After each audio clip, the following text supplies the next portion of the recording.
All right, guys, harbinger. Do you know what that word means?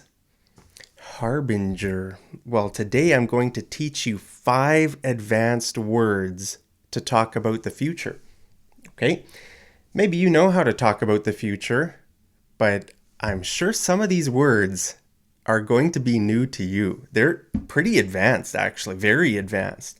So the first one is harbinger. Okay, so harbinger means something that signals the approach of another thing, and it's usually bad. Okay, so a harbinger is like a thing that signals something. Okay, so actually, yesterday and today it was very cold outside here in Calgary. It's September 20th, I think. And, usually in September it starts to get cooler, and the wind was really cold. It was only like maybe, I don't know, 6 or 7 degrees, and it was chilly. And I thought, ooh, the winter is coming. The winter is right around the corner. If you want to say something is coming soon, you can say it's right around the corner. All right. So I could say cold air, like the cold air is a harbinger of winter, right? It's signaling that the winter is coming, right? I can feel it, right? So, sometimes people say things like this: red sky at night, sailors delight. Red sky in the morning, sailors take warning. Have you ever heard that? It's kind of a saying. I don't, I don't know. Does the sky get red in the morning? I don't know if I've seen a red sky, but anyway, so red sky in morning, sailors take warning. So the red sky is the harbinger. Okay, red sky is a harbinger of bad weather. I guess I'm not a sailor, so I don't know these things. I don't look out in the morning. What color is the sky? I just take it as it comes, right? Take it as it comes means you just don't really worry about, what's coming in the future. So for me, I don't really think too much about the weather, but I do check the weather forecast app on my phone sometimes, right? So a harbinger. Here's another example. Okay, we could say hostility in the Balkans could be the harbinger of a much wider global conflict. Hostility, that means like, conflict, There's hostility in many parts of the world right now. And the Balkans is a part of the world in the northeastern corner of the Mediterranean Sea. You know those countries there? Greece, Albania, Kosovo, Serbia. Those countries in that area are called the Balkans. So we could say hostility in the Balkans could be the harbinger, right? It could be the sign of something of bigger conflict around the world. Okay, it could signal that. It could be the sign of that, right? So harbinger, that's the first word. The second word is bellwether.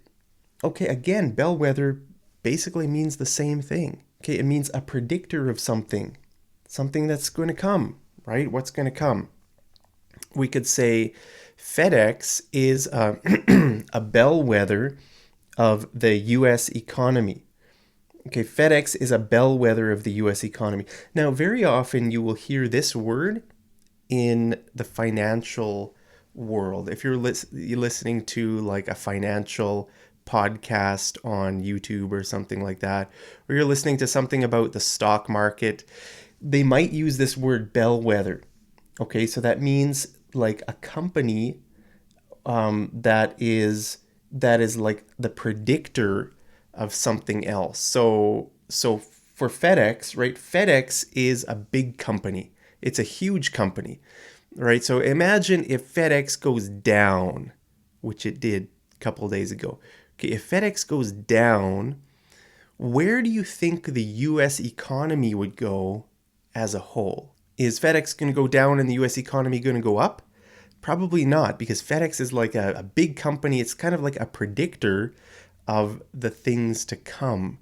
So the idea would be, well, if FedEx goes down, because it's a bellwether, right? The US economy is going to go down. Now, it doesn't have to. It just means that people believe that, right? If people say this, FedEx is a bellwether of the U.S. economy. FedEx went down, so that they're saying that that's like an indicator of the whole U.S. economy going down.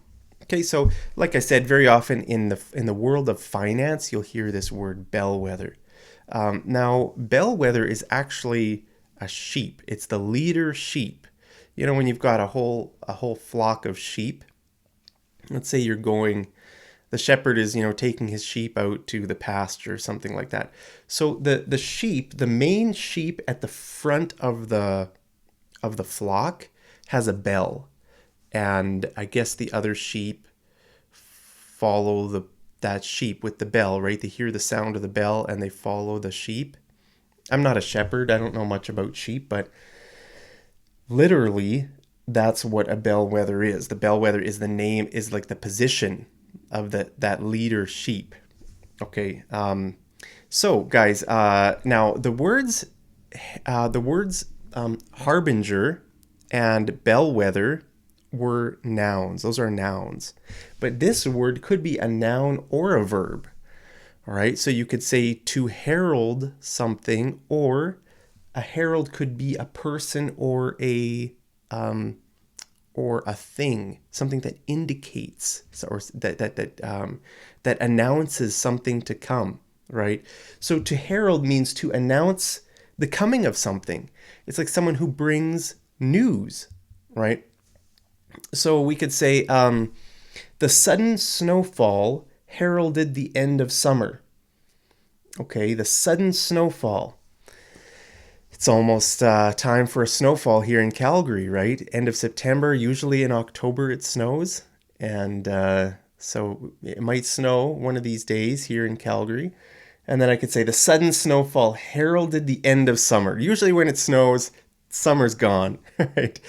It doesn't have to. Sometimes it could snow and then it gets cold for a week and then it gets really warm again for a week. Calgary weather is really unpredictable. But, this would be a good sentence, right? The sudden end or the sudden snowfall heralded the end. It announced the end of summer. Now, there's a Christmas carol called Hark the Herald Angels Sing. I don't know if you've heard this. If you listen to Christmas carols, if you've heard this song, let me know down in the comments. And while you're down there, smash that like button. Thank you so much.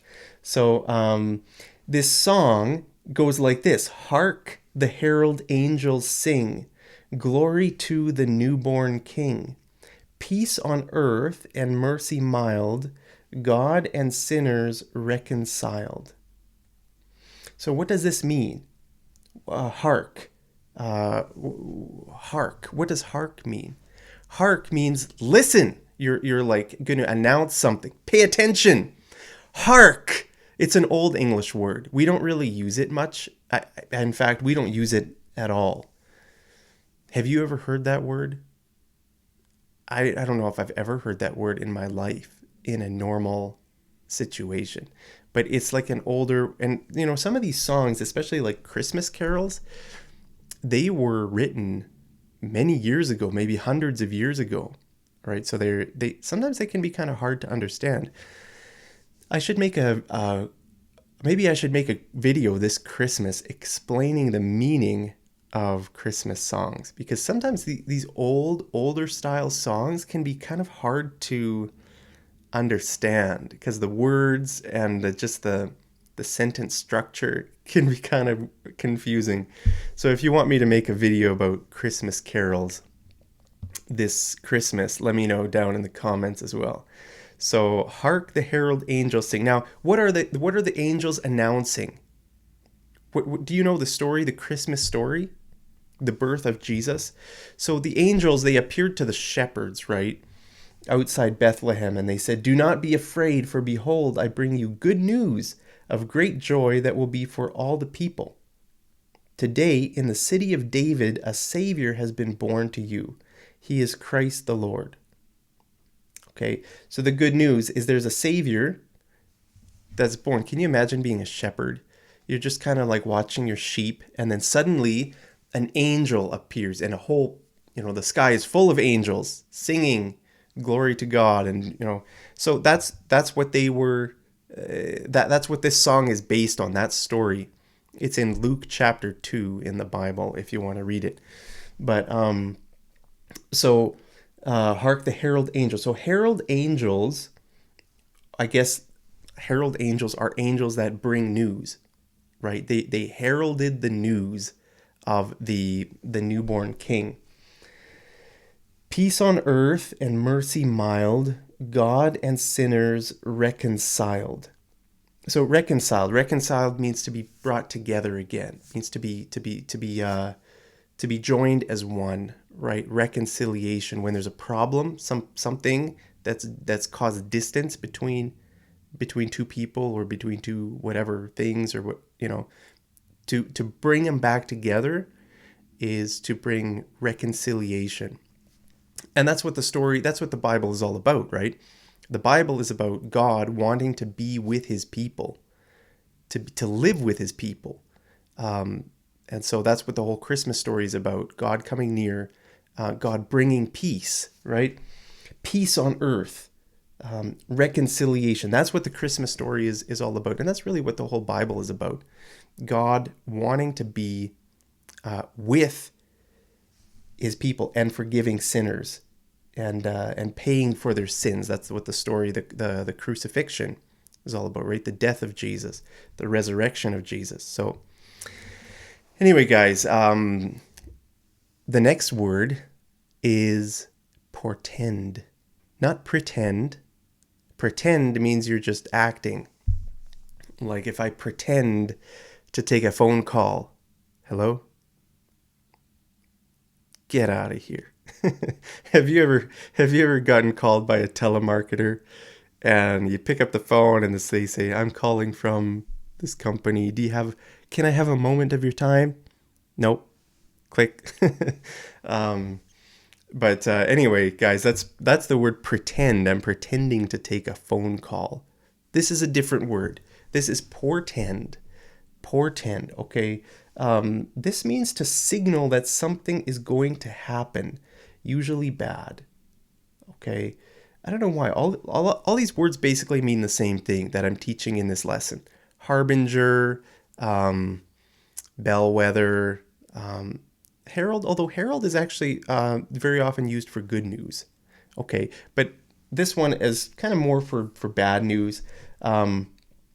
To signal that something is going to happen. Like all of these words have to do with signaling. It's kind of an indication of something to come, right? Now, this word is a verb, okay? Portend, portend. The stress is on the second syllable. There's another word, a noun, that's almost exactly the same. It's basically the same word. It's the same meaning, except this one is a noun, okay? And it's with a T, not a D. Okay, portent, portent, portent. Okay, so the stress is on the first syllable. Portent, portend. That's the verb. Portent is the noun. Okay, so it's a sign that something is going to happen. Same meaning, just a different part of speech, right? So we could say rising food prices portend a global crisis, right? Rising food prices are like a sign, or they predict some, like kind of a global crisis could happen, right? So they portend. It's just an advanced way to say they are like a sign of something bad going to come, right? What does inflation portend for our economy? What do you think inflation portends? I mean, what does inflation predict for our economy? Inflation is not good. What is gonna happen? What's a sign? It's a sign. Rising inflation is a sign of what? What's gonna be the outcome? Okay. What does it portend? The raven was a portent of bad things to come. The raven. What's a raven? A raven is a bird. Okay. The raven. You know, some people are pretty superstitious. They think if they see some kind of bird or maybe a black cat that runs across the road in front of them, think, I'm going to have bad luck, right? This is a bad portent. portent. Or another word actually you could use is omen. An omen, now omen is a noun. An omen is like a bad sign of something. So sometimes people believe in these things, right? Like that if you see a black crow, is this a raven or a crow? I don't know what the difference between a raven is and a crow. If you know, let me know down. They're very similar birds. I'm not sure, but if you're a superstitious person, you might believe that if you see a raven or a black crow in the tree, that's a bad sign, right? You're going to have bad luck, or someone is going to die, or something like that, right? So that's another word you could use, is an omen, right? So portent, omen. The last word we're going to take a look at is prognosticate. Okay, so this means to say what you think will happen in the future. So it's almost like you're predicting, right? Prognosticate, predicting. Like I said, guys, these words all kind of mean the same thing. They all basically have the same, it's about the future. That's why this video is advanced words to talk about the future, right? Did you know this? Have you ever heard this word before? Prognosticate. It's a very advanced word. Prognosticate. Prognosticate. The stress is on the second syllable. Prognosticate. Okay, so you could tell me, Mark, stop making gloomy prognostications. Now, this word is a verb, prognosticate, right? If we want to make it a noun, it becomes prognostication, right? So let's say I'm always saying, the future is looking dark. There's going to be conflict in Europe. Everybody's going to starve. People are going to die around the world. Let's say I'm saying negative things like that, right? You could say, Mark, stop making gloomy. Gloomy means kind of dark and scary. Stop making gloomy prognostications, right? Those are my predictions. You could tell me that, right? But you could prognosticate something good. So I'll make a positive prognostication, okay? And my prognostication is that I prognosticate that Canada will win the World Cup this year. The World Cup is in Qatar in just a couple months now. It's September now. I think the World Cup starts in November, if I'm not mistaken. So I think it's less than 2 months away that the World Cup starts. That is crazy. So I prognosticate that Canada will win the World Cup this year. How about you? What's your prognostication? Who do you think will win the World Cup? So guys, that's it. I hope these words are helpful for you. Like I said, if you're listening to podcasts, especially financial podcasts are always talking about the future, right? What's going to happen, but not just financial podcasts, any other kind of news, because the news is always kind of like talking about what something could mean, right? If this country attacks this country, what does that mean? Like what's going to happen next, right? So you're going to hear these words in many different, situations in English. If you're listening to news, listening to financial podcasts or anything like that. So guys, I hope this helps you. Like I said, I mean, if you try to, sometimes when you learn a word, you hear it right away. Has that ever happened to you? I bet you if you watch some YouTube videos this week, you will hear at least one of these words. Harbinger, bellwether, herald, portend or portent, and what was the last one? Prognosticate. I'm sure you'll hear one of these this week. It's just how it happens. That's always how it happens. So I hope you hear them this week. And then when you hear that word, you will know exactly what it means. All right. So let's do some homework. What do you think is a harbinger of things to come? What do you think is a harbinger? Is there something in the world that's happening or some sign that you see that points to something to come? let me know that down in the comments, because I'm interested in these things too. I'm always like reading the news and listening to YouTube videos, financial podcasts, and what's the future going to be? It's exciting. It's very exciting. So let me know what your predictions are, guys. And thank you for always leaving nice comments. Thank you for all your support, for always subscribing and liking and all of that stuff. I really appreciate it. So guys, as always, I love you so much, and I will see you over in the next episode of Mad English TV. Take care.